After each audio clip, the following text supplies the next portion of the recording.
It's really great to be here. I'm going to talk a little bit about some of the water resource challenges we're having in the National Recreation Area. And before that, though, I'm going to give you a little overview, tell you a little bit about the resource, the park itself, so in hopes that you'll check us out. So let's go ahead. So it's a unit of the National Park Service, one of 413 units now. We were talking about this before the presentation. Whether you're a park or you're a national recreation area or even a national historic site, you still manage the same way, based off the Organic Act of 1916, where you're trying to balance preserving and protecting for the enjoyment of present and future generations. So that's kind of the mission. It's the mission across the board. It's our mission. We're 48 miles long. We run from Buford Dam down to Peachtree Creek in Atlanta. So Lake Lanier, if you're familiar with that, Buford Dam, 48 miles. We get 3.1 million visitors a year. That puts us in the top 30 of all 413 park units. Actually, we're number 29. About 1 million of those folks recreate on the river annually. So along this 48 miles, there are 15 separate land units you can see on your map, such as Settles Bridge, Palisades. And so those land units in the river total up to about 6,500. We're close to 7,000 acres now. We can expand up to 10,000 acres, and I'll talk about that in a minute. In addition to the river, we have over 75 miles of hiking trails for folks to access. We cross 4 counties and 9 cities, which makes for an interesting challenge of integrating people's plans and projects along the river. But an interesting fact is 70% of Metro Atlanta's drinking water flows through the park. That in of itself is a pretty good reason to protect the resource. So if you can't see, look at the map that you have with you. So you have Lake Sidney Lanier at the top. As we move down, you see the green areas. The Park Service currently owns those green areas. The tan areas are within our authorized boundary, and that boundary is 10,000 acres. And we can buy lands from willing sellers, and we're doing that. In fact, I'll show you. Whoops, I was warned about this. Pressing the wrong feature. We just bought this piece right here, Fishware Shoals, and we're in the process of closing on this piece right here. So on this side, that would be here and up here. That gives us eight miles of contiguous properties along the east side of the river, which we hope to, over time, establish one long hiking trail. But we work closely with the Trust for Public Lands. They buy that for us. They hold it until we can afford to buy it. We use Land and Water Conservation Fund money, which is royalties from oil and gas leasing in the Gulf of Mexico. So that's how we buy conservation land. So we're still expanding, hopefully up to 10,000 acres. The picture here is Settles Bridge, one of 3 old bridges still on the river. This one's my favorite. My great-grandmother is a Settle, and her husband ran a ferry here until the bridge was built and put him out of business. So you had the northern kind of 11 miles. This is kind of the central 25, 26 miles. And here we have Jones Bridge. It's a very popular place. We have an educational center here, Environmental Ed Center. Down here we have Hewlett Lodge, where I work, at Island Ford, our headquarters, here and here. And then this is, anybody know where this is? This actually isn't in the park. City of Roswell, anybody from Roswell? The mill area. This is the Big Creek, Vickery Creek, which flows into the Chattahoochee. But it's a good example of a partnership we have with the City of Roswell, and we're working together on trails and connectivity within the Vickery Creek unit there. A little interesting fact about the Hewlett Lodge. If you can see the date here, this was Monday. The lodge was listed in the National Register of Historic Places. It was built in 1935 by Mr. Hewlett as a kind of a summer lodge. It's unique architecturally. because of it's called the rustic style. Features are very similar to Adirondack camps of that time in the 18th and 19th century. It's kind of a fun place to go to work. Okay, let's talk a little bit about the southern half. This is from Morgan Falls. Dang, I did it again. Morgan Falls Dam, all the way to Peachtree Creek. We have other cultural units like the Soap Creek ruins, this old paper mill ruins, built in about 1859. Marietta Paper Company was there. This unit right here is Powers Island. This is where we have a lot of recreational use. Our concessionaire, the Nantahala Outdoor Center, anybody ever heard of Nantahala Outdoor Center? They operate out of here for the Park Service. Put a lot of people on here. They'll also put people on up here at Powers at Johnson Ferry North, which is right here. And you can float the river and they'll pull you off at paces. This is the last pull-out point. If you miss this, you end up down here, usually getting off right here at in Vinings in a restaurant called Canoe. We get a lot of calls from that restaurant, particularly in the summer when people have been drinking and they'll go right past the last takeout. So that's the 48 miles of the park. We started in 1978, and I always plug this for a couple of reasons. One is I love this picture, this ranger dutifully guarding the Miller High Life cooler here. But if you're from Atlanta, you might remember the Great Chattahoochee River Raft Race. We used to, no kidding, this was started by some Georgia Tech students, so you know it's a little sketchy right there, right? So they used to have these great raft races, and the last year that we had this race, we had 20,000 people on the river and 300,000 spectators. This was like Woodstock on the water. There's actually a Volkswagen in the bottom of the river somewhere that somebody tried to make a float out of. But so it was a pretty interesting time, and you know, it ended up that it cost too much to pay for all the ranger overtime and pick up all the trash. So the radio station that sponsored it started backing out. Now we do things, I think, a little more saner. We work with our cities. We do this with Roswell annually. This is the Back to the Chattahoochee race. We put about 500 people on the river in June. And it's a good example of organizing with our cities. In addition to that, another big area of focus for us is environmental education. We work a lot with the cities, with the schools in Atlanta, bring kids out and get them exposed to riverine ecology. Another big area for us is safety, law enforcement, search and rescue, constantly trying to get people to be aware of safety and wear their personal flotation devices. We have drownings every year. So if the water's coming off the bottom of Lake Lanier, you can guess it's what? Cold, very cold, about 50 degrees. And people frequently overestimate their ability to swim in cold water. And so we have drownings. And so we work really hard to keep people informed and made aware. And resource management. This is a big area for us. This is a restoration effort going on in one of our units. But it's a river park, and everything focuses on the river. And that's why I wanted to spend most of the time talking about some of the water resource challenges at Chattahoochee River. A little bit about water quality issues. Flow is a big deal for us, as you can think, as a recreation park. That's why we were established. A lot of issues with invasive aquatic species. Fisheries, climate change, watershed management, and I'll end with a little bit about applied research, some of the questions we're asking, which is why I wanted to get involved with the CESUs, is better connect some of the questions we're asking with some of the research that's going on in our university systems. So water quality issues. First of all, data assessment. We have a lot of data. Trying to make sense of that has been difficult over the years because a lot of different people have collected it for a lot of different reasons, and we spent quite a bit of time trying to make sense of what's going on. You know, what was the water quality historically? Where are we now? Where are we trending in the future? Those sound like pretty easy questions.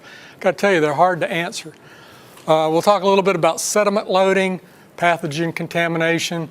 In the Southeast, in terms of water quality, it's usually the big three: sediment, pathogens, and nutrients.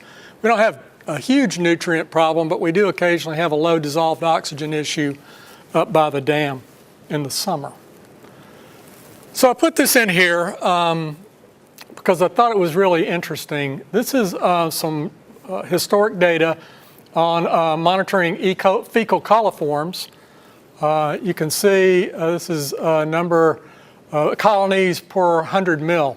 This is about 30 years of data starting in 68 and ending in 97. What I find fascinating is how many people know when the Clean Water Act was enacted?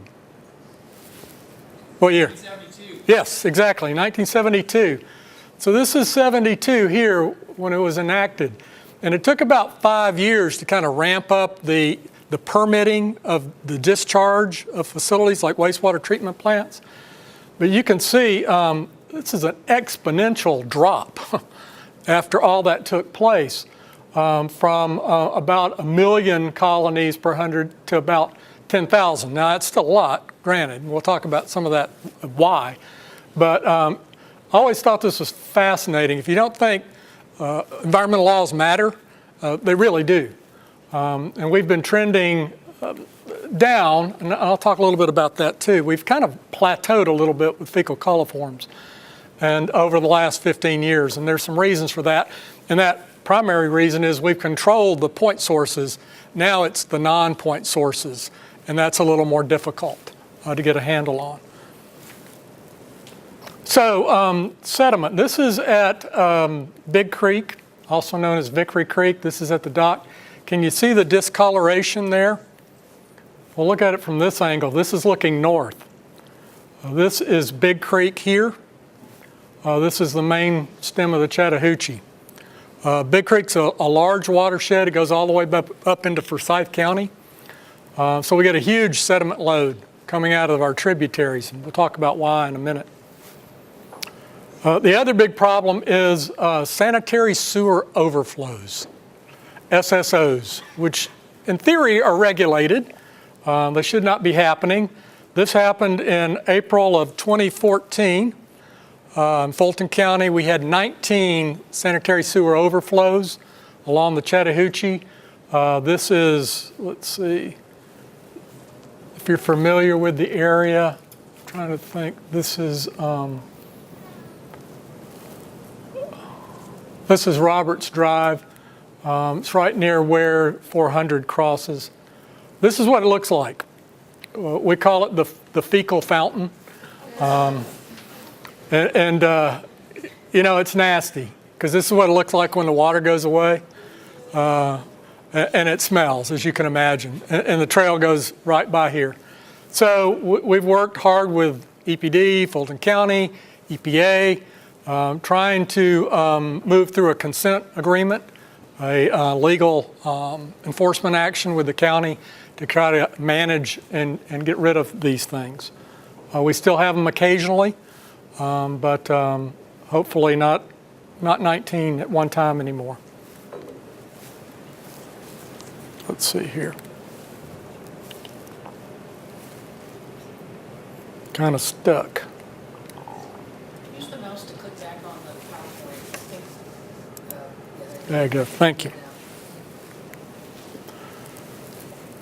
This is a leaking manhole. You can see it's another problem. All these are how fecal coliforms pathogens get into the river. Things we're still dealing with. So we have a program called Bacteria Alert. We work that with the U.S. Geological Survey, who has a lot of monitoring stations on the river. The Chattahoochee Riverkeeper, which is a great partner. They do more probably stream monitoring on a daily basis than any other group that I know of. And the city of Roswell and Sandy Springs and others pitch in for this. But the results are available online. Let me back up for a second. We have a hydrologist on staff.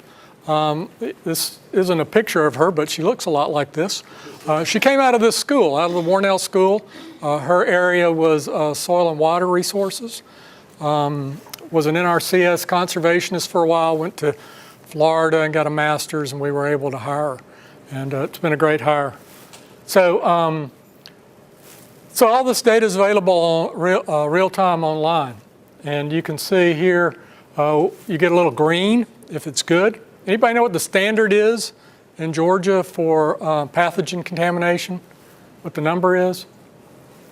These numbers are like 18 and 27. That's really good. Standard's 235. So if we get numbers above 235, that goes to red, and it says there's a problem out here. You just need to be aware of it. It doesn't say you can't get on the river. It just says you need to be aware.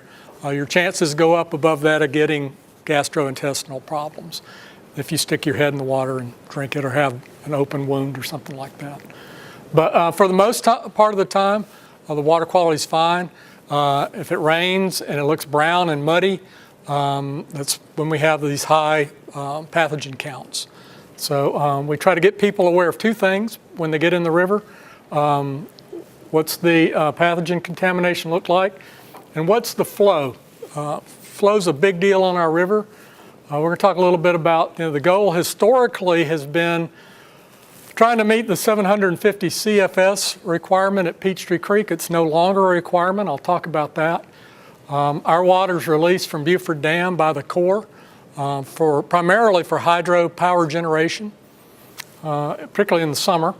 And the water control manual, which sets how they operate the dam, was just revised. The final EIS was released right before Christmas.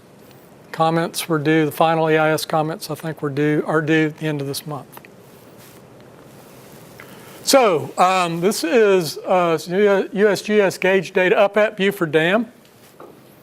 So this is discharge in cubic feet per second.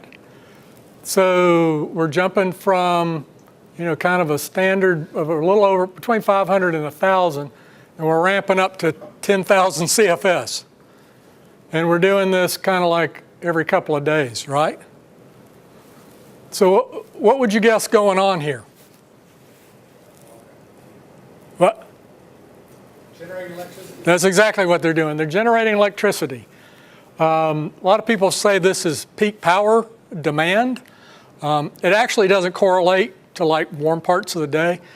It actually correlates to peak power pricing. And this is about spinning turbines really fast so you can generate electricity and sell on the grid. And so for us, this is like having a storm event every couple of days. We'll talk about how that plays out. So this is a little further downstream in McGinnis Ferry. You can see it's starting to modulate a little bit, but you're still getting, some pretty significant spikes. And this is down even further at Roswell, or right above Roswell. So you can see all the way down the river until you get to Morgan Falls Dam, this is going on. And it's important to know if you're in the river because you can see jumps from 5 to 8 feet. So if you're within the first 2 miles of that dam and you're fly fishing, would this be important to know? Yeah, we have to pull people off rocks every year who aren't aware of there's actually a horn that sounds. Some people confuse it with truck traffic on Highway 20. But you got to be aware of that. Then that horn goes off, you got to get out of the water because it's going to jump up pretty quick in the first couple of miles. Now, I work down at Island Ford. It actually takes 9 hours to jump from when they release to Island Ford. But it'll jump in the first 45 minutes in the first 2 miles. So it's very important to know. So you can imagine what this does to stream banks. Wreaks quite a bit of havoc. They get saturated. They slough like this. And so you get a sediment loading going on from the way the dam releases are managed. And we've been talking to the Corps about this ever since I've been at Chattahoochee, which is about 3 years. So the flip side of that is not releasing, right? And so you have to be careful then because you get really shallow conditions, and it's hard to see, but these are snags in the river. If you're paddling, it's very important that you're aware of these and can see them. But yeah, it really affects your ability to float the river. You really need about 1,000 CFS to comfortably paddle, canoe, kayak. You don't always get that. Yeah, we have to deal with that. This is a low flow event. This was 479 CFS, so pretty low here. This is at Azalea Drive, right near where I work. And this is Bull Sluice Lake. As you can see, it's not a lake right now. This is right above Morgan Falls Dam. This was a low flow event in 2012. So there are situations we have to deal with, and we're constantly trying to talk to the Corps and to the Power Administration about balancing these three missions.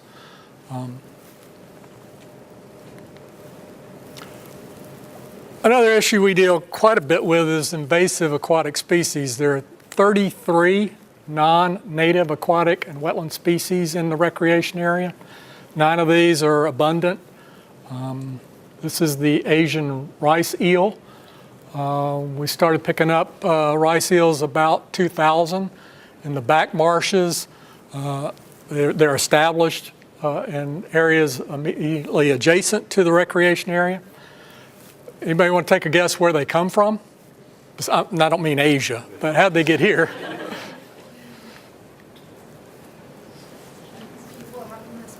Yep, aquarium. Yeah, we get them dumped in from aquariums. They're very adaptable, and they can burrow to keep from drying out. They can withstand kind of those fluxes in the water level. Like a lot of invasive species, they're pretty tough. Here's a red shiner. This was likely as well introduced. This is probably from bait buckets. Anyway, it's starting to hybridize with the native blue striped shiner. Our most famous invasive species was an alligator. We had an alligator that lived in the Cochrane Shoals unit for a number of years. It lived quietly by itself. How it survived the winters, I don't know, but then it was seen by a reporter for the AJC, pictures in the paper, and people went nuts. And we had to put up game cameras, and everybody said, oh, you're protecting us from the alligator. Actually, we were protecting the alligator from everybody else. On that game camera, we saw people throwing rocks at it. We saw people leaving bags of food for it. So eventually, we worked with DNR. We were able to trap the alligator, and she was moved successfully further south, below the fall line, where she's much happier and we're much happier. But yeah, it was interesting. Asian clam, first noted in the 70s, it's actually pretty widespread now. In fact, it has so successfully outcompeted the natives that there are very few natives left anymore. A Brazilian Eliota. We've got that throughout the park. Makes for a tougher navigation if you're in a motorboat, but widespread. So let's talk about fisheries. And you think, well, we're switching from invasives to non-invasives. Well, not actually.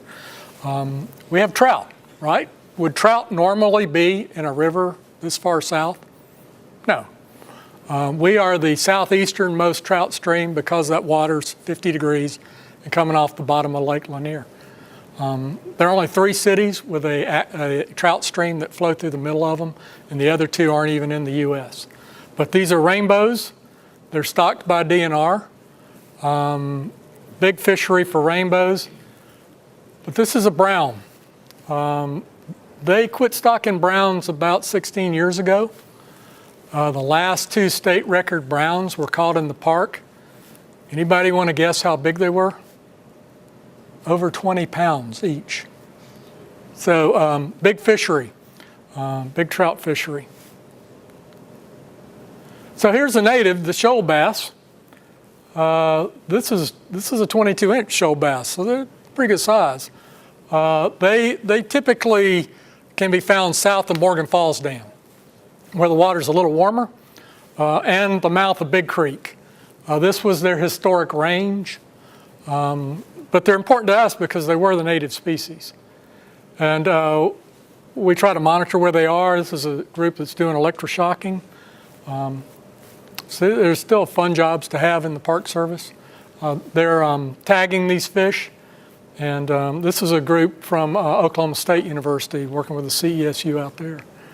But, so we can monitor where they are. So let's talk a little bit about climate change. You're starting to see some evidence of it, certainly extreme weather events, droughts, flood in 2009. This is one of our fee stations. You can see it's about 2.5 feet underwater and a lot of ice. You know, the most recent one was just last week. So we're starting to see these events, and so the questions become, you know, should we start to see water temperature increases? And if we do, what does that mean for the fishery? Will we start to see species migration?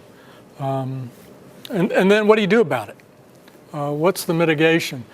And kind of the big important question for me as a resource manager is what are those performance trajectories we need to stay within to manage successfully in a changing environment? I mean, when are we doing well, and what are our parameters that tell us we're not doing well, and what are we going to do about it? And we spend a lot of time trying to figure out what that is. I want to talk a little bit about watershed management, because what's going on in the river is a function of what's going on in the watershed around the river, right?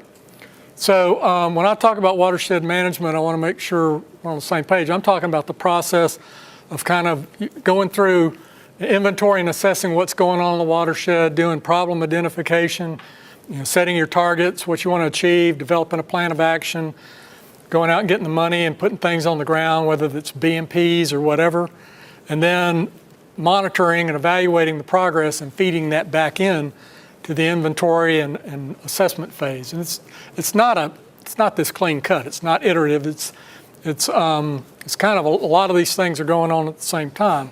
But it's something we encourage our jurisdictions, our cities around us, and others to be involved in. This is the watersheds around the park. The park, you can see our green 15 units strung up and down that 48 miles. And the point I want to make is this. I know you can't read all this, but there's some pretty big watersheds like Big Creek and Peachtree Creek that are, you know, over 100 square miles. And the percent impervious surface is 30% and 20%. And all these numbers, except for down here and some smaller ones and Haw Creek, are over 12%. Anybody knows what happens to water quality when you get about over 12% impervious cover in a watershed? Starts to go south pretty quick. Starts to degrade rapidly. So it's a constant concern and battle for us to keep, you know, water quality to a point that it can support recreation and people swimming and people fishing with a rapidly urbanizing watershed. Some of the impacts. When you have impervious surfaces, y'all probably know this better than anybody, you get a lot of scouring. What happens is the velocity of the water moving across the land surface increases. It takes those tributaries and just blows them out. So typical urban stream, you get steep eroded banks. And a lot of the sediment loading to the Chattahoochee is coming from these tributaries like this. But there have been attempts, and this is good watershed management as well. The state of Georgia passed the Metropolitan River Protection Act back in 1973. This was 5 years before the park was established. It created a 2,000-foot buffer on either side of the river. It sought to limit land use and disturbance and impervious surfaces and development around in that 2,000-foot buffer. It made buffers and setback requirements, floodplain requirements, and the Atlanta Regional Commission still reviews all proposals for development within that 2,000-foot buffer.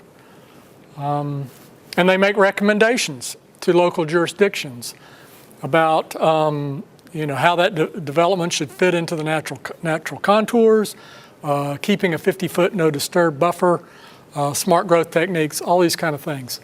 The interesting thing about this is they make recommendations to local governments. Who has the power to implement land use controls?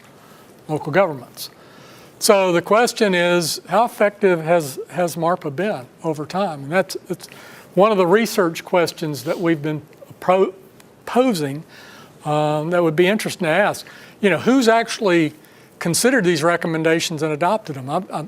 I could probably guess which cities, and I know some of them work pretty hard at it, but I know too there's some jurisdictions that don't work that hard at this.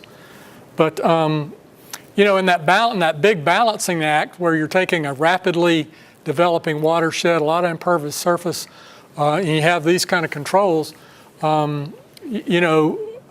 what ultimately is contributing to the water quality situation there. So other questions would be, what are our higher contributing subwatersheds that we should be targeting that watershed management in? What are the septic tank contributions? Anybody grow up with a septic tank? Yeah, I have one now, right? Any requirement to have that pumped out? No. I mean, they tell you, check it out every 5 years. How many people do that? How many people know if it works or it doesn't work? So we have a lot of septic tanks in the watershed still. So what are their contributions? What are the opportunities for wetland restoration efforts within the recreation area?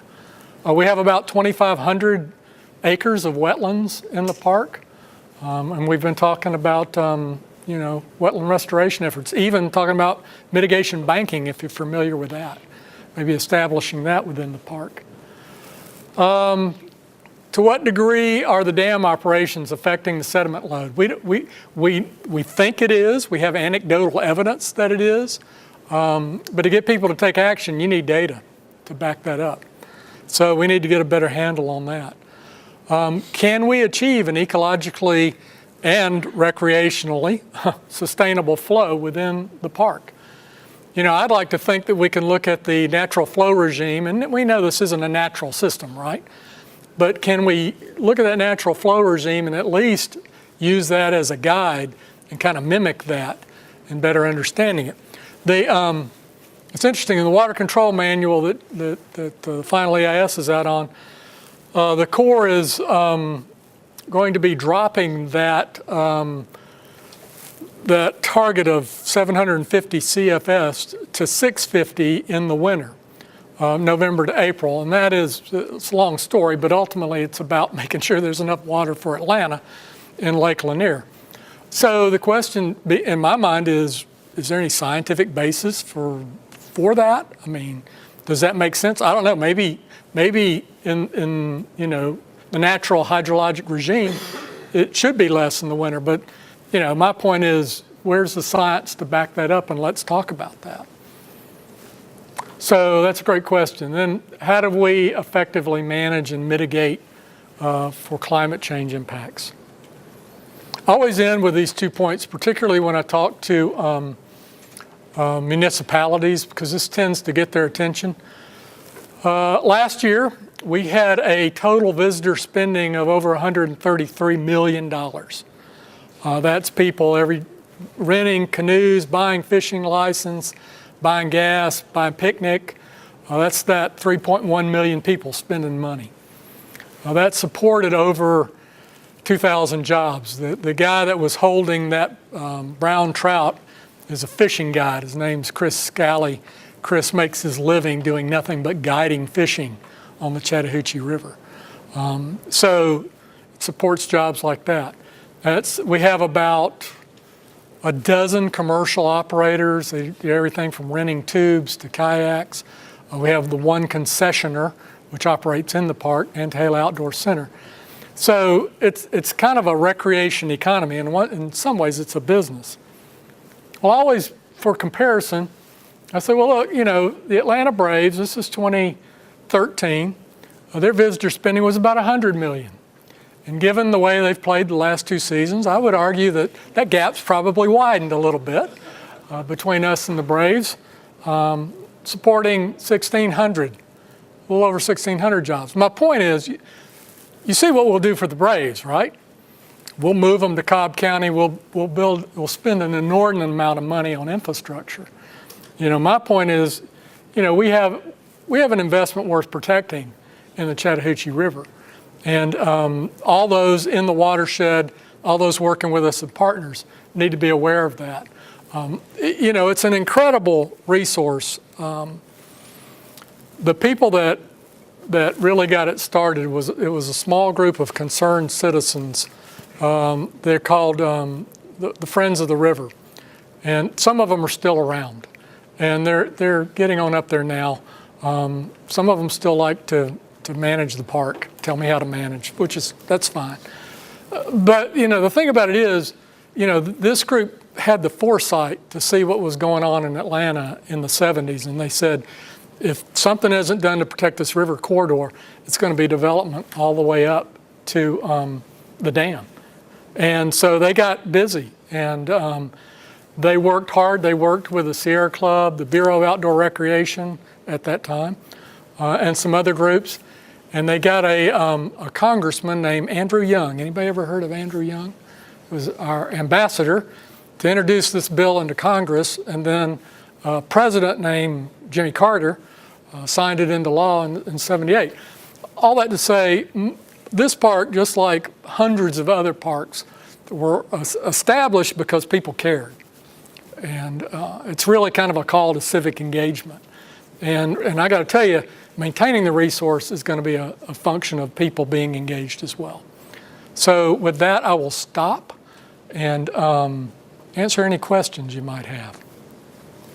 Thank you.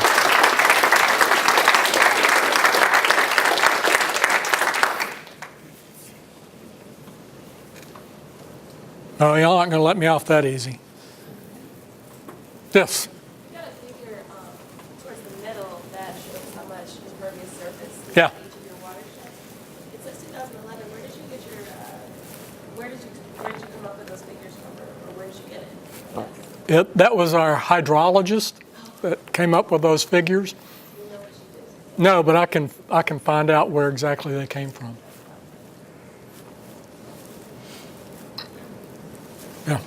Just thinking about the art of keeping folks from loving it to death. From the Park Service perspective, how do you look at that, and then if you have to do something, how do you go about throttling enthusiasm back a little bit? Wow, that's a great question. It's a social science question. It was a big question when I was at Zion, because we had that out there, particularly everywhere we had a bus stop. Vegetation trampled, social trails, and we have all those kind of issues here too, social trailing and all that. First of all, you got to put yourself in a position to know when you're breaking that threshold. And then are there ways of usually when those situations, you've got a concentration of people in a very small area of the park overall. So the question is, how do you distribute that a little more broadly and kind of even things out? That may mean for us closing down certain units at certain times of the year, or limiting the number of folks that go in there. We have, as you can imagine, our southernmost units, as you get closer to Atlanta, have higher and higher use. And so we have units that the parking gets in there so badly in the summer that we can't get an emergency vehicle in if we had to. And so we've been talking a lot about, how are we going to make sure that we can get in and out of these units when people, all it takes is one person to park crazy, and it just ruins it for everybody. But you need, of course, you need the data to back up any kind of changes you make, because you got to explain it to the public. And part of that is, in fact, the CESUs can provide that kind of academic research, social science, to kind of better understand that. We have not done that at Chattahoochee. I would say it's probably time we start looking hard at that. But that's been my experience, how you do it. Do the studies, do the data, and then change the management strategy.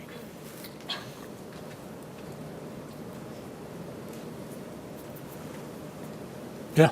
So you had at the end of your talk, you had a list of your some priority research questions. Yeah.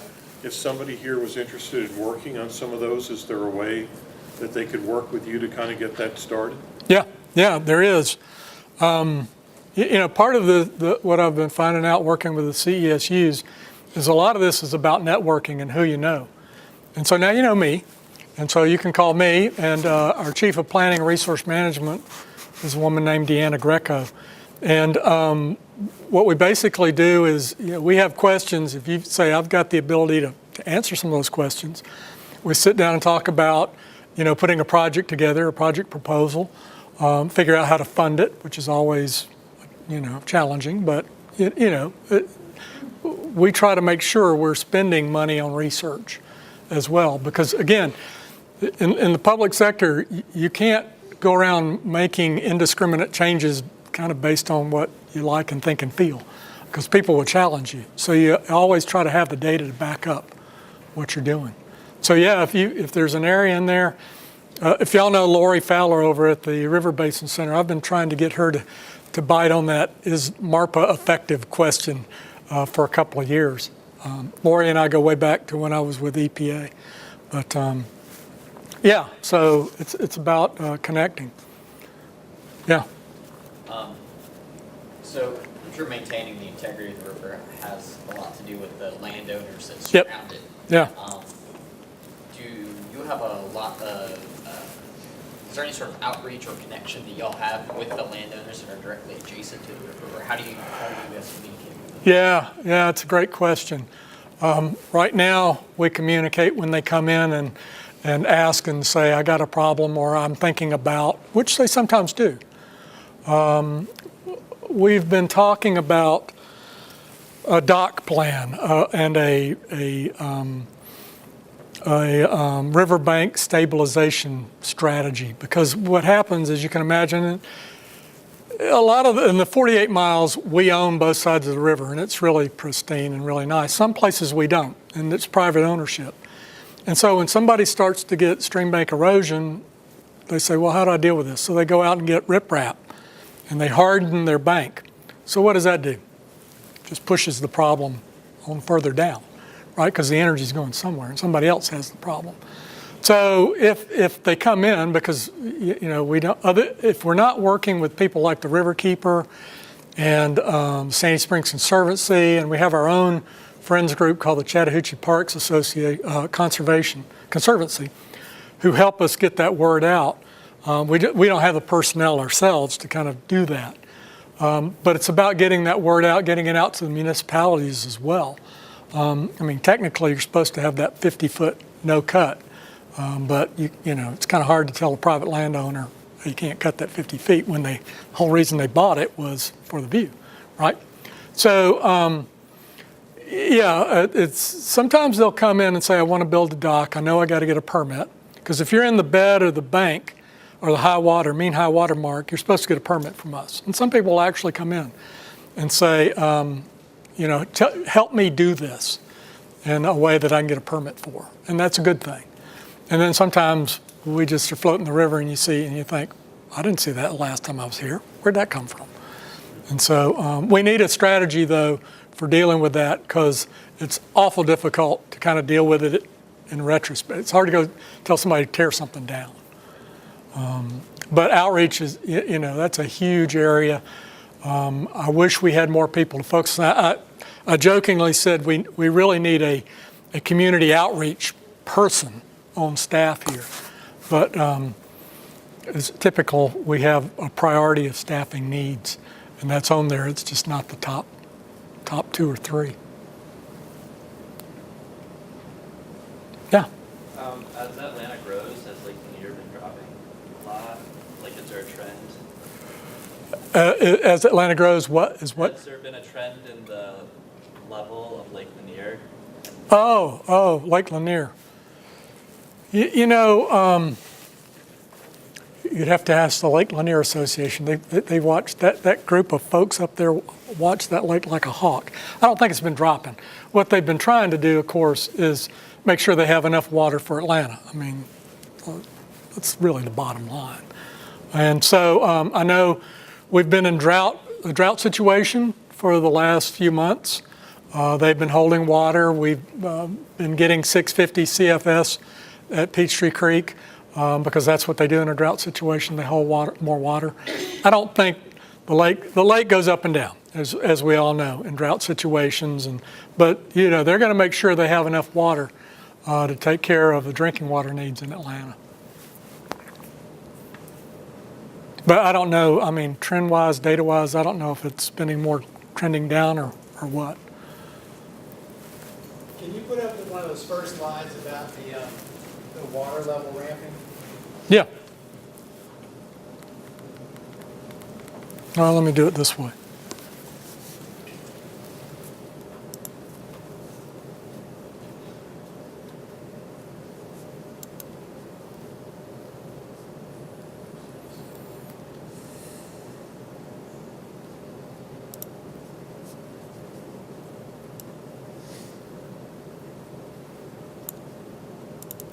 So I'm the hydrologist, so I want to tell everybody.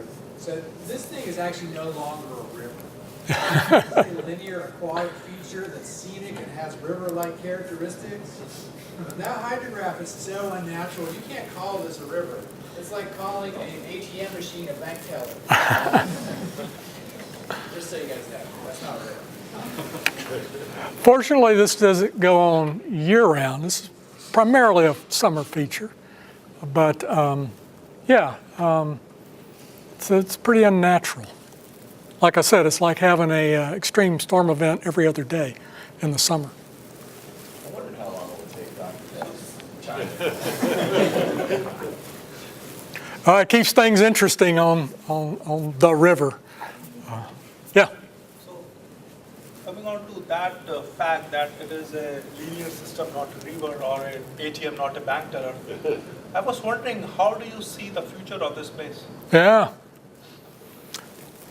It's a great question.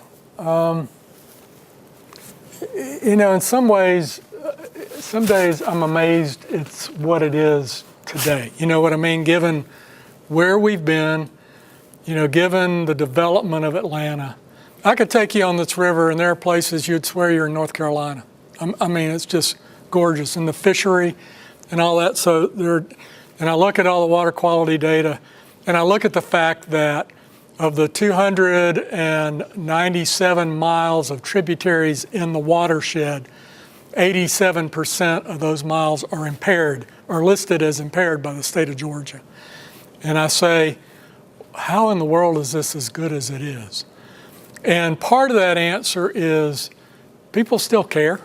The Chattahoochee Riverkeeper, bless their hearts, they'll go out and they'll get aggressive with people who are discharging illegally into the river. If they find a broken sewer line, they're on it more than we are in terms of being out there daily. So the future is kind of a function of how much people really care. And I think, because I grew up in Atlanta and actually went to this university as well.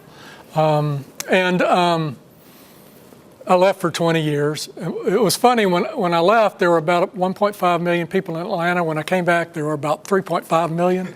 And now there's almost 5.5 million. So you know as well as I do, there's nothing that's going to stop growth short of what people are willing to commute, because we have no natural boundaries for growth. So I've seen the dynamic change, though, over time. When I was growing up, the river was a place you put the pipe out the back, so to speak. It was a place to discharge. And I've seen people over time, particularly since I've returned to Georgia, start to look at the river as an asset. That's because we're starting to get people moving in from Colorado, from Texas, from places that have actually used rivers as assets to the community to attract growth and quality growth. And so I've seen that go from kind of being the back door to kind of people looking at it in the front door. I can tell you, all 9 of our jurisdictions are zeroed in on how do I make that river a quality of life feature for our community. And I'm working with Roswell, Sandy Springs, Johns Creek, Duluth, all up and down the river. People want to make that. Duluth and Johns Creek are restoring Rogers Bridge, which is really cool. And they're connecting it to their own trail systems. So the future is positive as long as people care, and that trend is people care. And if we can get them to look at it as a quality of life and an economic incentive, then maybe we can get them to care about the ecological piece of this, which is the foundation that supports everything else. So, about 20 years ago, we had concessioners on this river that went belly up because the river was posted for bacteria on a regular basis. And all the people who were doing business went belly up, and there were no concessioners. And in that 20 years, between the Chattahoochee Riverkeeper, EPD, EPA, the river got substantially better. And now we have concessioners back like the Nantahala Outdoor Center, it's a pretty big company. I mean, they're on 7 rivers in the southeast. They have a vested interest in making sure that people feel like when they're not going to get sick getting on the river. So they're a partner now in this too. And the more we can kind of, bring those partners together and focus on ensuring the quality and the resource is there for the future, I think the future is good. I mean, we're dealing with some huge issues, as you saw. But, I'm positive about the future. Long answer to your question. Yeah. Yeah, so those pre-72 college one levels, I mean, that's just basically somewhat diluted sewage. Yeah. Yeah. You're basically looking at this river running as a sewer. Yeah. But pipe in the back, from the back, right. And then we started caring about what came out of those pipes. We started giving people permits and saying, you got to hit this number. And they said, well, that's going to get expensive. I said, yeah, you're right. City of Atlanta, if you live in Atlanta, you pay a big whopping sewer bill. And that's because you're fixing all that infrastructure in Atlanta that for years and years went, unmaintained. And now, and quite frankly, a lot of communities are going to have to deal with that in the future. And it's pricey to go in and dig up all that pipe. Anything else? I really appreciate your interest and your attention. I'm not that far away. I can come back. So feel free to contact me. I'll be doing this back and forth for about another month, and then I'll be down there all the time. But drop in sometime. Like I said, I work in the cabin down by the river. So feel free to stop in, say hi, and check out the place. Thank you.